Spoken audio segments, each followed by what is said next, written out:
ಸರ್ಕಾರ ಪೌರತ್ವ ತಿದ್ದುಪಡಿ ಕಾಯ್ದೆಯನ್ನ ಜಾರಿಗೆ ಮಾಡಿದ ನಂತರ ಸಾಕಷ್ಟು ಪರ ವಿರೋಧಗಳು ವ್ಯಕ್ತವಾಗ್ತಾ ಇದ್ವು. ಇನ್ನು ಹಲವಾರು ಜನ ಇದಕ್ಕೆ ವಿರೋಧ ವ್ಯಕ್ತಪಡಿಸಿದವರೇ ಜಾಸ್ತಿ.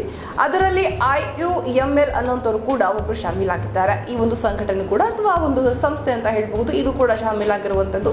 ಇನ್ನು ಇದು ಒಂದು ಪೌರತ್ವ ಕಾನೂನು ತಿದ್ದುಪಡಿಯನ್ನ ಪ್ರಶ್ನಿಸಿ ಸುಪ್ರೀಂ ಕೋರ್ಟ್ಗೆ ಅರ್ಜಿಯನ್ನ ಸಲ್ಲಿಸಿತ್ತು. ಇದೀಗ ಆ ಅರ್ಜಿಯ ವಿಚಾರಣೆಯನ್ನ ಮಾರ್ಚ್ 19ರಂದು ಮಾಡಲಾಗುತ್ತೆ ಅಂತ ಗೊತ್ತಾಗ್ತಾ ಇದೆ. ಇನ್ನು ತ್ರಿಸದಸ್ಯ ಪೀಠಕ್ಕೆ ಈ ಒಂದು ಅರ್ಜಿಯನ್ನ ಸಲ್ಲಿಕೆ ಮಾಡಲಾಗಿತ್ತು.